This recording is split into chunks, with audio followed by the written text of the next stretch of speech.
Azerbaijan GP. Lewis Hamilton reveals back pain caused by bouncing Mercedes left him praying for race to end.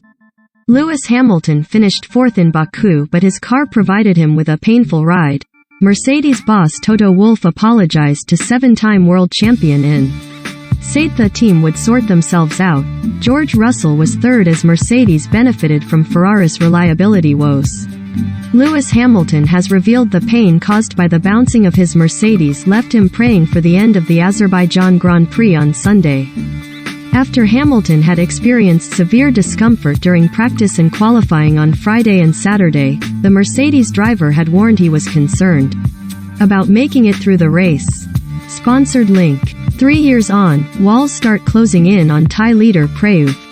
Nikkei Asia. Recommended by. The seven-time world champion battled through Sunday's 51 laps of the Baku city circuit to finish in fourth, making several overtakes to take advantage of the extra points made available by a Ferrari double DNF, which left Max Verstappen to lead a Red Bull 1-2. Verstappen leads Red Bull 1-2 in Baku after Ferrari engine disaster. Azerbaijan GP. Race results. Leclerc. Ferrari engine failure hurts. Binotto urges patience. Hamilton's performance, along with teammate George Russell finishing third, provided a boost in what has so far been a hugely disappointing season for Mercedes, but the discomfort suffered by the drivers has led to a debate on whether F1's new design regulations for 2022 need to be altered. Hamilton, who struggled to get out of his car at the end of the race, said he was only able to see the checkered flag thanks to adrenaline. "That's the only thing," Hamilton said. "Biting down on my teeth through pain and just adrenaline.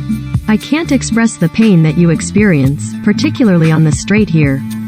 At the end, you're just praying for it to end." Russell. It was pretty brutal.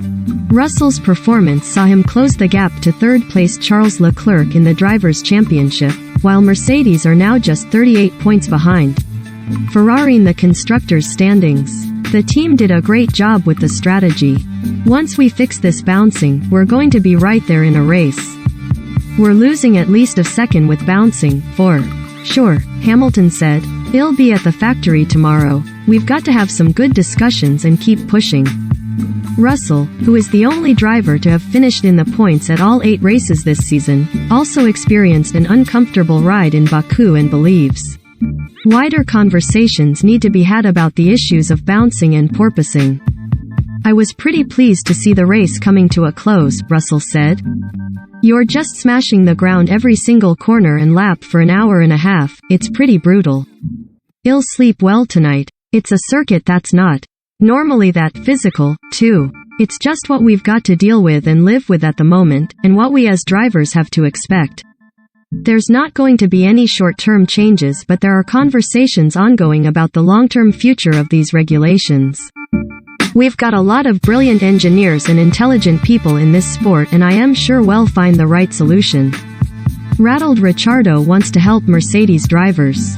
Daniel Ricciardo, who produced an improved performance to finish 8th ahead of his McLaren teammate Lando Norris, expressed his sympathy for the Mercedes drivers after the race. Despite struggling for pace at times this season, McLaren have been one of the teams least affected by bouncing or porpoising, but the bumpy Baku circuit saw the Australian suffer. "I feel like, when pro basketball players bounce the ball really low, that's what I felt like someone was doing to my helmet," he told Sky Sports F1. "It got worse and worse, and I sympathize with everyone that's had it now.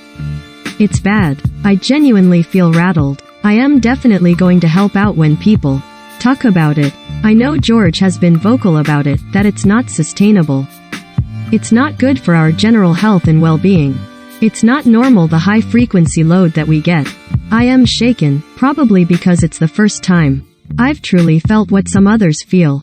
It definitely felt bad." With the Canadian Grand Prix quickly following next weekend, with practice sessions starting on Friday, the issue could be on the agenda once more in Montreal.